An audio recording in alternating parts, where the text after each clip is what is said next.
Well, good afternoon. Good afternoon. How are you doing? I'm okay, thank you. I'm okay. Thank you for taking the time to say hello and meet with me, and eventually the students at Sheridan College will be watching this video and getting some insight into your experiences. Well, thank you for having me. It's a pleasure. I'm glad.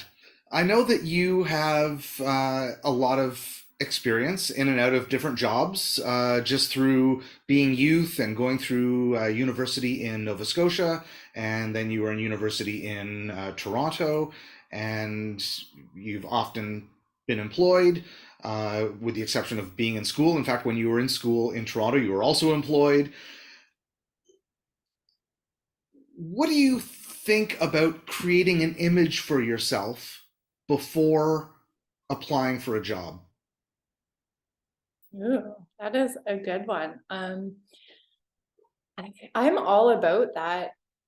I feel like it helps you hit the ground running when you come out of school. But creating a positive image, not necessarily a negative image. And these these days that we live in, of course, social media is a thing, whether it's Facebook or TikTok or Twitter or Instagram or LinkedIn or whatever the case may be. We're all over the internet everywhere. And, when we apply for jobs to places, um, I personally feel like a big thing about that is, the employer is looking for like, how well do you get along with the team? How well are you going to fit in? And, it doesn't necessarily create the best image if there are pictures on your Facebook that are, you're up until whatever time drinking all night or doing crazy things on there or posting content that, isn't necessarily professional and appropriate. And I heard somebody say one time that our online presence is almost like an online resume. Everything that you post to your Facebook, everything that you post to your TikTok, your Instagram, everything that's going to follow you around. So I think that is a great way that we should be looking at online stuff, is that's my resume. That's what's going to follow me around when I apply for a job and somebody Facebooks me. This is the image that they're going to see. And I think that's important, right? Because if you're trying to get a job, you want to give yourself the most opportunity to get that job as possible. You don't want to like hinder yourself by having, a stupid picture on there that, was from a night that you don't even remember, right? Like, I don't know. It Or just something questionable about politics, for example. exactly, or yeah. Very, very partisan, rude profanity, clothing choices. I feel like those kind of things, like they can shed light onto you because these are the things that you are choosing to post. So it's a reflection of you, and to paint the best image of yourself as possible is really going to help anybody.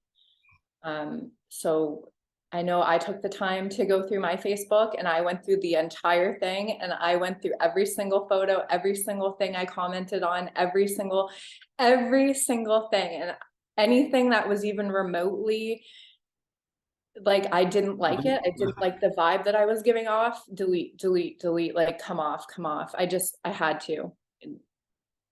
Nobody is going to take me seriously or anything like that if I had, not that I had crazy pictures on there, But yeah, but you can have like one thing that's like, I know the context of it, but if you don't know the context of it and you see it, you might think like, oh my God, like, exactly. so it's all about, I've heard someone say before, image management, and that's really what it is, right? Like if I'm gonna come here and I'm gonna sit here in my pajamas and have this talk with you, are you going to take me as seriously as me putting on like this blazer? Exactly.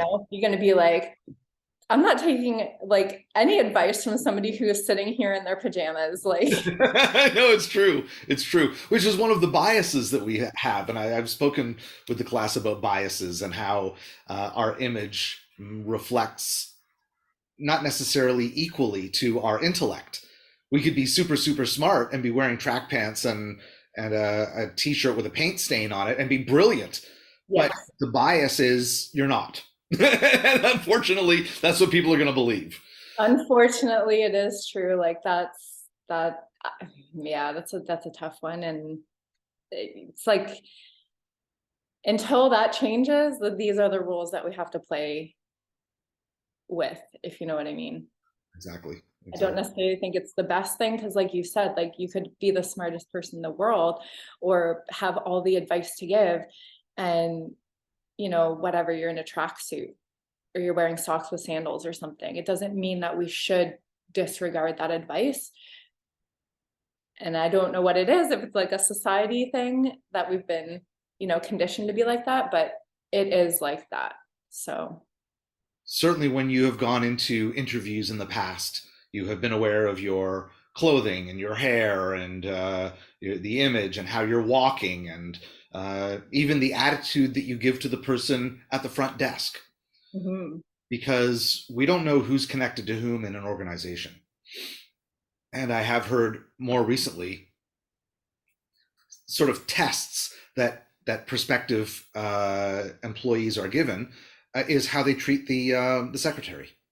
Mm, that's a good one. A really good one, because if you don't give them the time of day, you're indicating potential conflict with hierarchy or something in the workplace. So, or just general friendliness or collegiality.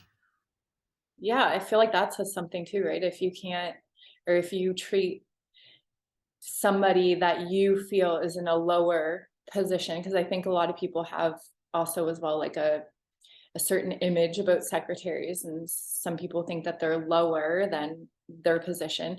So that sheds light on to like your mental state as well. It's like how you treat somebody that you feel is below you, how you treat them shares a lot about yourself, about what your views are, what you're thinking about other people are.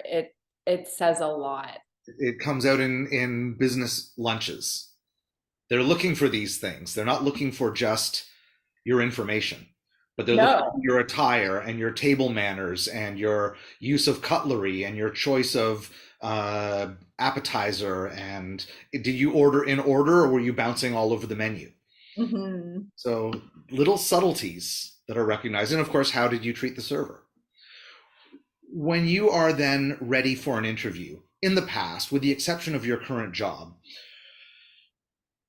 the questions I have found to be pretty straightforward.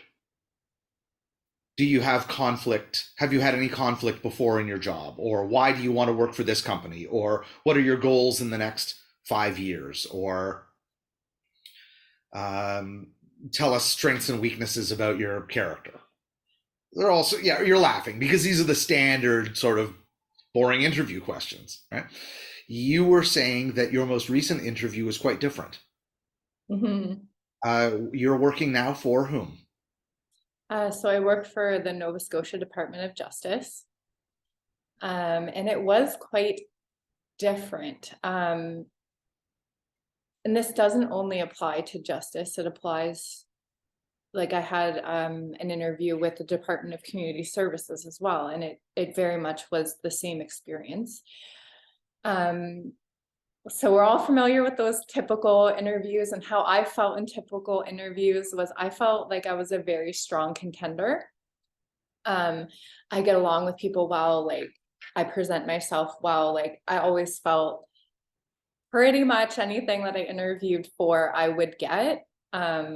That's just fact. um Sorry, I'm just going to interrupt you there because that will come across as shocking, I think, to a lot of the students that are listening. Um, Maybe it's also maybe a little bit different now post COVID, and the employment area is a little bit different. But you had such confidence by simply dressing well, knowing the store that you're going to apply to, knowing your resume well, having a well crafted cover letter, and going in with enthusiasm and energy that Mhm. I can serve your customers. And that has always served well for you. Yeah, and I know who I am, right? I'm not the type of person to slack off and look at my phone 100 times a day, or call in sick all the time, or be irresponsible, not be reliable. I know what kind of worker I am. So to me, like, the knowledge part was almost like, I don't know.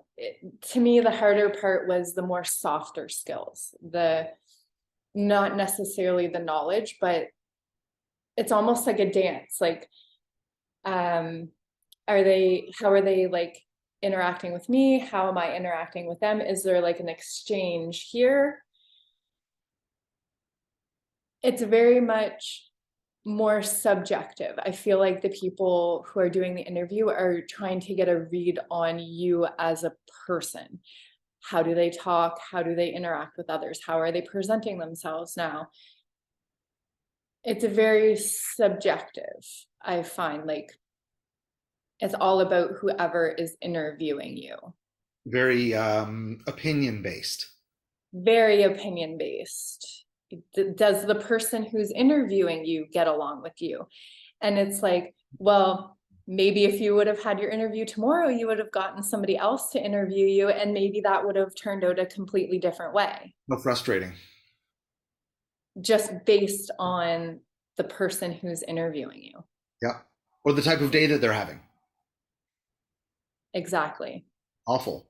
So you found that with a government position, things are done a little differently.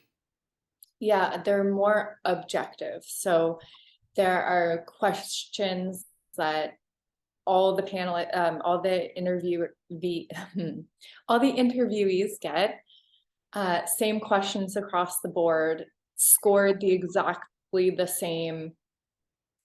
And what threw me off in the interviews too, the first time I had it, is, in like the typical interviews, like they're, like I said, it's a dance, there's an exchange, and the other person, they have their facial expressions, and they're giving you some sort of feedback with their facial expressions. They're nodding or smiling or giving you something.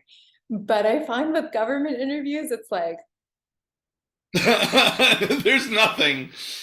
nothing. Like, you could be saying the funniest joke in the world and they're not going to laugh. And that, like, it did throw me off at first, because you're used to all the time having like this dance, this exchange, and now all of a sudden it's nothing. It can be very off-putting, because it's like, oh my God, am I doing something wrong? Am I not doing, like, did I say something wrong? Do they not like me? Exactly. It can be a Are they very, mad? Are they happy? Are they sad? Are they curious? I got nothing. you don't know. No, no, no. And that can be very like, whoa, at first. And also I find, like, with typical interviews, there's one person you're interviewing with. With government interviews, there's could be 4, 5, 6, 7 At once. at one time. Yeah. So you're sitting at a table and there's however many people, usually 3, I would say. I don't, probably every department does things differently, but there's definitely more than one. Wow. How many rounds of interviews were there for you? With the Department of Community Services, it worked a little bit differently, because so I applied online, and then when I heard back from online, I had to undergo an online assessment. So it was in 3 different areas. I remember it was a year ago now, so I'm not too clear, but there were 3 different areas. Each one took like 30 minutes, I think. And then if you passed that, then you moved on to like the actual interview. Was it language assessment, math, spatial reasoning? What kind of logic? So I do remember there being English on there, like spelling, because it was like, which one of these words are not spelled correctly? And I remember being like, I remember kicking myself after that interview, even though I probably didn't have anything, I went on, but and then you test, you're like, oh damn. But there was that, like, which one of these words are misspelled. in this sort of ethical situation, how would you deal with this? Interesting. I remember those kinds of, you know, somebody presents to your desk, a customer presents to your desk, and this happens, you know, they start yelling at you or something like that. What do you do? So it's very much situational type questions. Scenario And based. the job that I was going for too was, I believe, a secretary. So it made sense, right? Like attention to detail to have which one of these words are misspelled. Mm. And they were not like the everyday words too, right? Of course, they were Yeah, of like, course. Low frequency words. Yeah. Low frequency 17 letter words. Ridiculous. So everything's scored. There's no opinion. no opinion, everything scored. Each question that you answer, like that, say there's a rubric to mark that. And then whatever you say in, you know, you get an hour for your interview, so you could spend 90, you know, 55 minutes on one question if you wanted. So whatever you say in that question, however that lines up with the marking rubric is like how many points you're going to get. And then all the points from each question are added up at the end, and then whoever comes out with the highest score wins. So it's very much like whatever you say that matches what the marking rubric is, the more things that you say that match that rubric, the more points that you get. Interesting. So being hired by your aunt or uncle is less likely to happen in this kind of scenario. Yes, and in fact, they say at the end of the interview, at least with Justice, do you have any family members that work for the department or something like, there's a question around that because they recognize obviously there could be bias or conflict of interest if you know, your mom, your dad, or your uncle works, you know, as a direct supervisor to you.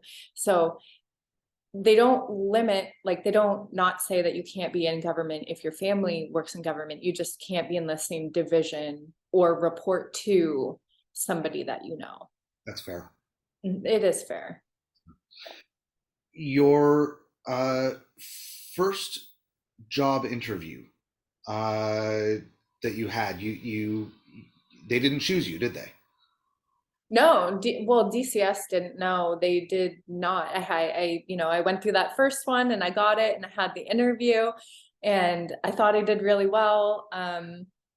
But I didn't end up getting it. I got called back a couple months later because they wanted me to fill a temporary position, but that just never worked out. And that's the thing with government too, is things take so long. Yes. I've heard that said before, but like incredibly long. I think I applied for that DCS job in like February and I never heard anything back until like April or May. Like it was months before I heard anything back. And then, you know, jumping through that first hoop of online, like that was another month after that. And then the interview, like that was another month after It's a that. 6 month process, it sounds like. It's so long. It is very, very, very long. I've never experienced anything like that. You know, in typical interviews, it's like they're looking to hire for a position. They need somebody right away. You typically know within a week or two. Can you be here Monday? Yeah. Yeah. Right? But this was not like that at all. Wow. Wow. And I think those that are listening will understand that from an immigration perspective as well, is that there is no fast solution. So Yeah, and it's kind of sucks, but it's just how it is. things. That Yeah, we've how it grown up is. with this, right? We've grown up with dealing with provincial and federal governments and how long things take. The Yeah. first application that you did to the Justice Department also did not go as well as you had hoped. It didn't, and that was hilarious. Yeah, I applied for the position, totally thinking I was underqualified, but I just went for it anyway. You know, those job descriptions, like, and that's another thing too. I would say don't let the job description scare you away. Because Interesting. if I would have let it scare me away, I definitely would not have the position that I have now. But yeah, I applied, and with the government, being an internal candidate is everything. They say this online, even on every job post, it will say internal candidates are always considered first. And then if there's no suitable internal candidate, they move to external. So I was an external candidate applying at that point, and there was an internal candidate. So I did not even get an interview. Somebody else was hired for the role. So I was like, oh, shucks. Okay. So Down. what can you do, right? It's like, okay, well, but then it was actually hilarious because again, months later, I think it was like 2 or 3 months later, I had that boss or somebody call me up and be like, hey, you applied for this like 3 months ago. Are you still interested? Because we'd like to bring you in for an interview. Wow. Okay. So why the delay? What happened? So it was an internal candidate and they had gotten the position, and I guess it just didn't work out. I guess the person didn't like the position that it was, and they went back to their old position. Because that's the way things work in government. If you have a permanent position and you don't like the new position that you're in, you can always choose to slide back to your old position. So that's what the person did, is they went back to their old position, which now left this position open. And Ding, ding, ding. I guess there were only like 2 other people that had applied for it or something like that. And me and another person had interviewed for it, and I was the one that ended up getting it. Where did you find these job postings? So I Googled government of Nova Scotia jobs is what I Googled. So really, you do government of any province jobs. Government of Ontario jobs. Government of Saskatchewan jobs. Okay. Yes, and then the website popped up and it was pretty easy to navigate. For me, there were like that you could click on entry level opportunities or click see all. I don't know. I'm a see all kind of person. See all. Show me everything. Like, who knows? I would also encourage like anybody who is looking to work for the government to not be scared of like what's called a term or a temporary position. A lot of positions are term or temporary, meaning you'll see in the job posting and it will say until, let's say, until June 2024, meaning you'll be in the role for 1 year. But that's a good way to get your foot in the door, even if it is only temporary, because now you're considered an internal candidate. And once you're an internal candidate, you can now apply for other jobs that Are only open to internal candidates. not necessarily only open, but the government is all about internal candidates. So really the goal is to become hired in an internal candidate, even if it's in a job not necessarily you. Interesting. So your first job is really just a stepping stone to become internal. And then from internal, you look for what you really want. Very interesting. Being internal is everything. So get your foot in the door and then move to where you want to go. Even if it's like you got your foot in the door and you want to move 2 weeks later, that's fine. Like Right. apply, like go have your interview. That's completely fine. So long as you're in. So long as you're in, because that's, I mean, I'm not saying it's impossible, because like, look at me, right? Like I had to be external at some point and then move internal. So everybody, has to be external and then internal. But I would say the chances of you getting that like director level position or the minister level position as an external candidate, Not likely. like probably not very likely. They Like, want to see you go through the system and understand the process and the policies and procedures of governmental work, which is very different than the private sector. yeah, and I feel like I don't know, like I feel like everything's all about teamwork there as well. Like I work with people every day, all day long, right? Like I'm on a floor with people. Everything is about teamwork. How well can I get along with other people? Am I rude to them? Am I yelling at them? Am I short with them? Or am I like, yeah, okay, I'll do whatever, let's do this today. Am I positive? Am I upbeat? Am I bringing energy, or am I bringing like a sourpuss, like, Yeah. attitude?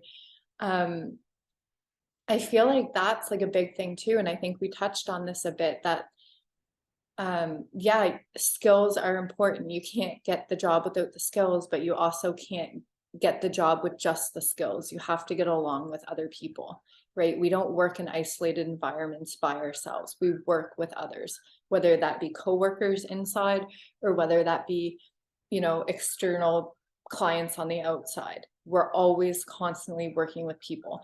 And how do you work with people? Do you present a good image of yourself and of the company? Or do you present a poor image of that? Do you get along with people? Do you not get along with people?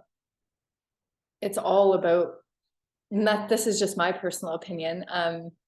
I feel like it's all about that, right? Because if you go into an environment and all of a sudden you disrupt everything that's been working, I feel like that's the last thing that employers want. They want to make sure that everything Yeah, still works cohesively. exactly. A well-tuned machine. Mhm. Yeah. Yeah, very much so. You commented on working in groups or teamwork, and you and I have both been through the Canadian public university system, and even in high school we had to do this, where group work is mandatory. And I know for people like you and I, and for many others, it's very frustrating because invariably there is a member of the team who doesn't want to do anything, and they kind of slack off, and there's a diffusion of responsibility and they let other people do the work. You had an interesting opportunity recently. You've been at this job now for how many months? 9 months since October. 9 months. Okay. So you're coming up to a year. And what happens at a year? Anything special with this job? Yes, so that's also something very different is this is the longest probation I've ever had in any job. So Year. 1 year, 12 months. Normally probation is like what, 3 months? Months. Yeah, I don't think I've ever had anything longer than 3 months, but it's a year, 1 year. And And you go ahead. I just feel like it goes to that, like they want to make sure that that they do their due diligence, because you could present one way in the beginning at first, but then after a couple months, that because that's not, The mask falls off. because that's not who you are. Yes. So the mask falls off, and now this is really who you are. So I feel like there needs to be a long time in order for an employer to, especially in a job like this where it's all about teamwork, you're working with people all the time. You have to get along with people. So I feel like the probation period has to be that long in order to make sure that, you are who you said you were. Yeah, well, exactly. Exactly. The truth test. And we know that we don't often like working with others in terms of group work, but uh, you had an opportunity recently to work with some people that you've never met.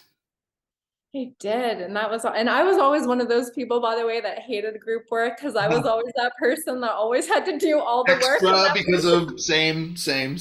Yeah. Yeah. I hated group work. But this was a lovely experience. So there was something called the Policy Hack competition, and you basically put your hand up to volunteer and to participate. And it was to get experience doing a position called a policy analyst. And it was to get experience doing that role, to see if you like it or not, and to see what's involved before you actually switch your whole career over there. So you put your hand up, and then the organizers put you in a group, and I think we had a group of everyone had a group of 6 people, and you had a case sponsor and a mentor to kind of help you because you didn't need any experience being a policy analyst. So there's someone kind of there to help the group, but you're put into a group of 6 people and you got a problem and you're just told like, okay, go figure it out now, work together and go figure it out. And you have no clue who these people are. Anybody from the provincial, municipal, or federal government could participate. So you're getting levels. all 3 levels. They might not even be in the same province. They could be somewhere else. So That was really a lovely experience though. I feel like it totally kind of turned my perspective of teamwork around. Um, so we did the 7 weeks with our case, which went well. And then we made it onto the lightning round, where the lightning round was like the two top teams moved forward and went head to head on a case. And you had 1 hour, 1 hour to put together like a policy on, to figure out How long did they give you for the first one? 7 weeks, And the second one? 1 hour. So, yeah, bit of a challenge. That's why they call it a challenge. Just a little bit, Incredible. just a little bit. And Incredible. it was so nuts to me. It was nuts. Like at 12 o'clock, we had nothing. We had nothing. We didn't have a single word written down. Like none of us knew what was going on. At 1 o'clock, we had a 10-minute presentation. We could answer 10 minutes of Q&A. We had a PowerPoint thrown together. And when we did the presentation, everything was a smooth oil machine. And it was fantastic because not everybody had the same background, right? Which worked out fantastic because it just so happened that like one of our team members, they had a boyfriend from the federal government, and our question was about the federal government. So, she got to use her experience and go, collect information there. And then another person was from the municipal government, and they were like, well, this is what we did to increase mental health. We bring massages into the office every 3 months. And, they brought in their experience. And then we had somebody like that was like an Uber researcher, and they were just like drawing in all kinds of information in that hour and chucking it into a PowerPoint. And we're all debriefing each other on, oh, here's what I found, and here's what I found, and here's, okay, you speak to that. Okay, you do that. It Go, was go. very much go, go, go. And I still am in shock that at 12 o'clock, we had nothing. We had nothing. And then in 1 hour later, 6 people worked together and we all, threw something in, everybody puts one slide in there, 6 slides. Yep. It is so nuts to me that we went from nothing to something and everybody put their own touch on it. And, we didn't end up winning, but that wasn't the point, right? The point was to gain experience, and Exactly. we came in second place. Like that's still like really good. Yeah. But yeah, that totally changed my perspective of teamwork. Oh, wow. How many teams enrolled in this thing? 7. So 7 teams of 6. 7 teams of 6. You had zero experience, and Yeah. you went to the lightning round head to head with the other team. So amazing amount of knowledge that they were able to impart on you in the 7 weeks. It was crazy. Like, I still don't know how we did it. I mean, I know how we did it, but I just don't know how we did it. It was honestly awesome to watch. Just everybody, it was like a dance. Like everybody is just this person's, and then this person works off of what this person said. And then the third person, oh, that's what these 2 people said. It sparked something in their mind. And now they're like, oh, okay, now I have something. And it was awesome. Awesome to Almost be a part of. what we would call a symbiotic relationship, where the sum of the people ends up being greater than the total number of people because everybody's bringing in such great ideas. We're feeding off of each other's energy. Yeah, like that would not have been possible for like I could not research everything on my own that needed to be researched and presented. It just in 1 hour, it couldn't happen. You needed a team. And yeah, Your insight into scrubbing social media, being prepared for different types of interviews, whether it's private sector or public sector, and your experience of getting used to your floor and then working with a team that you've never known, I think has been really enlightening. Certainly to me, and I think to the listeners as well, because some people have zero concept of what it's like to work in Canada, let alone for a provincial government. So I thank you very much for your time. Is there anything that you wanted to add to people that are new here or are considering coming? You know what? I will. Something is coming to me, and my aunt recommended this to me, and it has served me so well because, okay, so she recommended that I go to Toastmasters, Hmm. and Toastmasters is a speaking club. So you go, and it's basically professionally speaking. You're going to get better at public speaking. And there's a curriculum that you work through, and everything. And I didn't think it was going to be relevant for me at the time to go, but I just, I just took the advice. And it's so crazy because I found myself in that policy hat competition, and I was presenting to a group, it was online. There was 50 people there. So it was like, even though I didn't use it in the exact moment that I needed it, because I did it, it helped me 2 years later. You layered that base layer of information. You had a foundation of public speaking. And Yeah. and you're not affiliated with Toastmasters now. There's no sponsorship with this No. interview. There's nothing, right? This is just something that you did, and you found it to be really helpful. And that's of course a famous organization, known internationally for their ability to give people more confidence with public speaking. And that's exactly what it does. It did. It made me more comfortable with speaking in front of like 50 people. Because you never know when you're going to be asked to Exactly. You're on stage. Go. prepare yourself now. So Yeah, that, 5 minutes. yeah, I think it was Will Smith or someone who said, like, if you're always prepared, you don't have to ever get prepared. I like it. Very good. If If you're always you're ready, always you never have to prepared, get ready. I love it. If you're always prepared, you don't have to get prepared. I love it. And like that, like, oh my God. Could you, like, on top of everything else that I had to do, like, I'm just glad that I couldn't imagine if on top of that, I was like, oh, I don't really want to present, like, I'm scared. It Exactly. was, Yeah. You have I all was, the knowledge and all of the information, but no courage to actually present it. That's amazing. Yeah, yeah. yeah, it's very helpful. Like, has show me someone who's really comfortable with public speaking. Yeah, yeah, exactly. Exactly. Myself included. When it's a new group, there's always some anxiety, for Yeah. sure.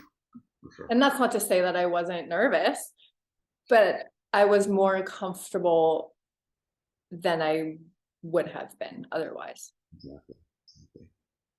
On that note, thank you so much, and I will chat with you again soon. Well, thank you for having me. I'm But always happy to help in any way that I can. thank you. Well, I'm sure we'll call on you again. For sure. Anytime. Thank you so much. Thank you. Bye.